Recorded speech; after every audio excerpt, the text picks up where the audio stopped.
Hello and God bless you. This is Bishop Canyon with another 5-minute meal.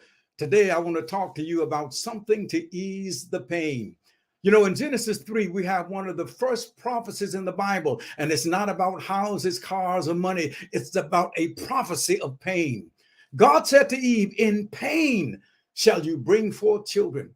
Now, this prophecy of pain to Eve applied to every woman all over the world, whether she in a primitive village or a major city, whether in the ghetto or the grandest hospital. Whenever a child is born, this prophecy of pain is fulfilled. The pain of childbirth is a universal reminder of the curse that resulted from sin. But there is pain beyond the birth of a child because we live in a world that is so affected by pain. I never will forget. One day in our men's class, there was a fellow, we used to call him JJ. JJ was about, I would say he was about 66 years old. He was unshaven, and he hadn't bathed in a while. You could tell he hadn't bathed in a while.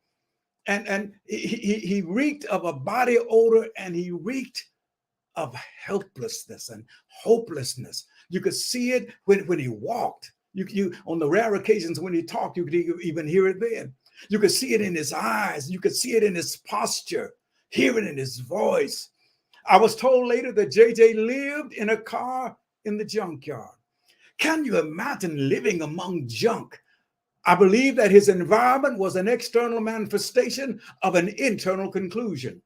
And I believe that he concluded that where he lived and what he was one and the same: junk.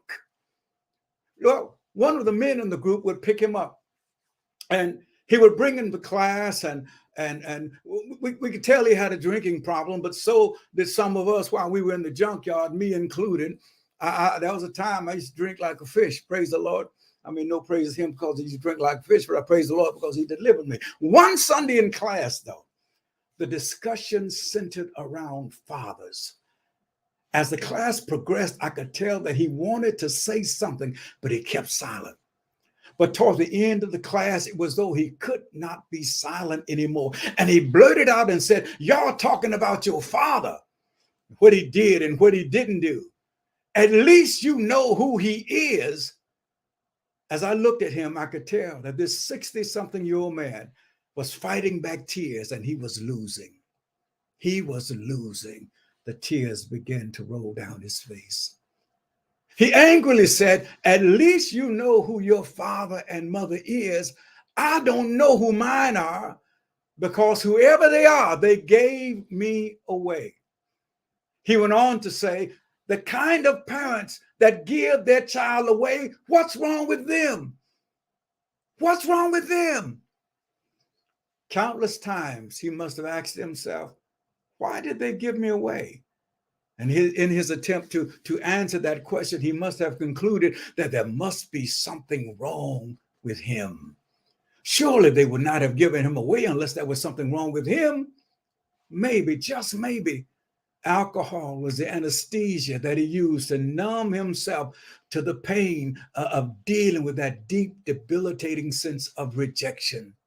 Now, this is not a statement of justification, but explanation, because at the end of the day, we are all responsible for the choices we make.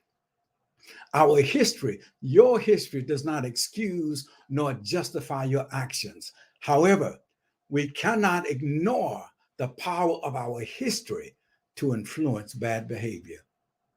Many times when people are in pain, they use different things as an anesthesia to give them some level of relief. People are constantly looking for some new thing to ease their pain, whether it's alcohol, drugs, sex, money, anything that can create to them what is some level of temporary emotional normalcy. People are looking for painkillers, but painkillers don't heal. They just allow you not to feel and create a cycle of dependence. You don't need a painkiller, you need the healer. Jesus Christ is the healer, and I invite you to submit your pain to him because he can handle it and he can heal you. God bless you. You don't need to take something to ease your pain. Go to the doctor, and his name is Jesus. God bless you. This is Bishop Canyon, and I want to personally invite you to come worship with us this Sunday morning at the Assembly of Truth. I want you to come this Sunday at 10:30. We're located 350 Hills Avenue, Southwest Atlanta, 30313. And if you need a ride, guess what? We'll come get you. Call 404-228-6969. And remember, as you walk it out, you will see God work it out. God bless you.